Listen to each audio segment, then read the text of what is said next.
King Lear, late at night on the cliffs, asks the blind Earl of Gloucester, "How do you see the world?" And the blind man Gloucester replies, "I see it feelingly. And shouldn't we all? Animals must be off the menu because tonight they are screaming in terror in the slaughterhouses, in crates and in cages, vile, ignoble gulags of despair." You see, I heard the screams of my dying father as his body was ravaged by the cancer that killed him. And I realized I'd heard those screams before. In the slaughterhouse, their eyes stabbed out and their tendons slashed, on the cattle ships to the Middle East, and the dying mother wail as a harpoon explodes in her brain as she calls out to her calf. Their cries were the cries of my father. And I discovered that when we suffer as equals. And in their capacity to suffer, a dog is a pig, is a bear, is a boy. Meat today is the new asbestos, more murderous than tobacco. CO2, methane and nitrous oxide from the livestock industry are killing our oceans with acidic, hypoxic dead zones. 90% of small fish are ground up into pellets to feed to livestock. Vegetarian cows today are the world's largest ocean predators. The oceans are dying in our time. By 2048, all our fisheries will be dead, the lungs and the arteries of the earth. Billions of bouncy little chicks are ground up alive simply because they are male. Only 100 billion people have ever lived. 7 billion people live today. And yet we torture and kill 2 billion sentient living beings every week. 10,000 entire species are wiped out every year because of the actions of one. And we're now facing the 6th mass extinction in cosmological history. If any other organism did this, a biologist would call them a virus.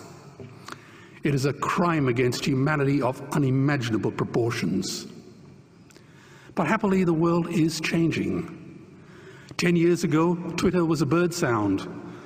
www was a stuck keyboard. Cloud was in the sky. 4G was a parking space. Google was a baby's burp. Skype was a typo. And Al-Qaeda was my plumber. Victor Hugo said, "There is nothing more powerful than an idea whose time has come." Well, animal rights today is now the greatest social justice issue since the abolition of slavery. Do you know there are over 600 million vegetarians in this world? And that is bigger than the United States, England, France, Germany, Spain, Italy, Canada, Australia, New Zealand, all put together. If we were one nation, we would be bigger than the 27 nations of the European Union. Can you believe that? And despite this massive demographic footprint, we are still drowned out by the raucous hunt and shoot and kill and cartels who believe that violence is the answer when it should not even be a question. Meat kills animals, kills us, and is killing our economies. Medicare has already bankrupted the United States.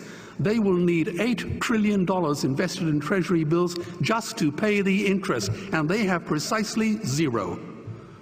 They could shut down every school, Army, Navy, Air Force, Homeland Security, Marines, CIA, and FBI, and they still will not have the money to pay their doctor bills. And our Cornell and Harvard say that the optimum amount of meat in a healthy human diet is precisely zero. Water, as you know, is the new oil. Nations will soon be going to war for it. Underground aquifers that took millions of years to fill are now running dry. It takes 50,000 liters of precious drinking water to make 1 kilo of beef. Today, 1 billion people are hungry. 20 million people will die from malnutrition. Cutting meat by only 10% will feed 100 million people, and eliminating meat will end starvation forever. If everyone ate a Western diet, we would need 2 planet Earths to feed us. We've only got one, and she is dying. Greenhouse gas emissions from livestock is 50% greater than transport, as Peter said. Cars, trains, buses, ships, lorries, the whole lot. And as I travel around the world, I see poor countries who sell their grain to the West while their own children starve in their arms. And the West feeds it to livestock so we can eat a steak? Am I the only one who sees this as a crime? Believe me, every morsel of meat we eat is slapping the tear-stained face of a hungry child. When I look into her eyes, do I remain silent? The earth can produce enough food for everyone's need, but not enough for everyone's greed. We are facing the perfect storm. If any nation had developed weapons that could wreak such havoc on the planet, we would launch a preemptive military strike and bomb it back into the Bronze Age. But it's not a rogue state, it's an industry. The good news is we don't have to bomb it. We can just stop buying it. Sir George Bush was wrong. The axis of evil does not run through Iraq, Iran, or North Korea. It runs through our dining tables. Weapons of mass destruction are our knives and forks. Our proposition is the Swiss Army knife of the future.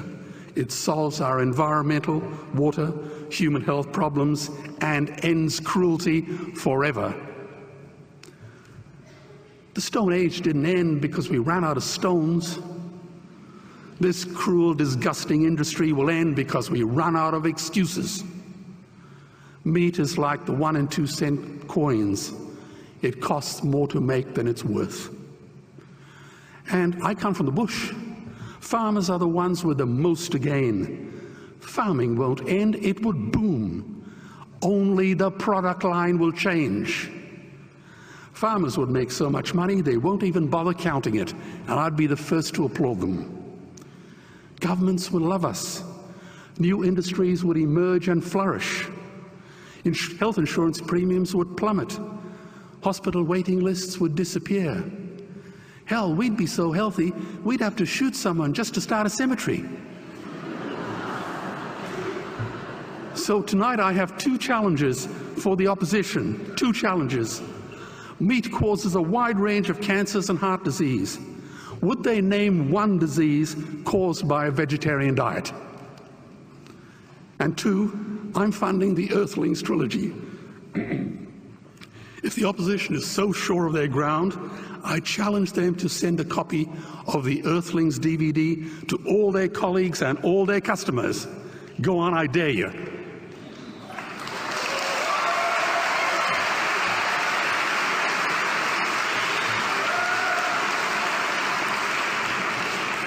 Animals are not just other species, they are other nations, and we murder them at our peril. The peace map is drawn on a menu. Peace is not just the absence of war, it is the presence of justice. Justice must be blind to race, color, religion, or species. If she's not blind, she will be a weapon of terror. And tonight, there is unimaginable terror in those ghastly Guantanamos we call factory farms or slaughterhouses. Believe me, if slaughterhouses had glass walls, we wouldn't be having this debate tonight. You see, I believe another world is possible. And on a quiet night, I can hear her breathing. Let's get animals off the menu and out of these torture chambers. Please vote tonight for those who have no voice. Thank you.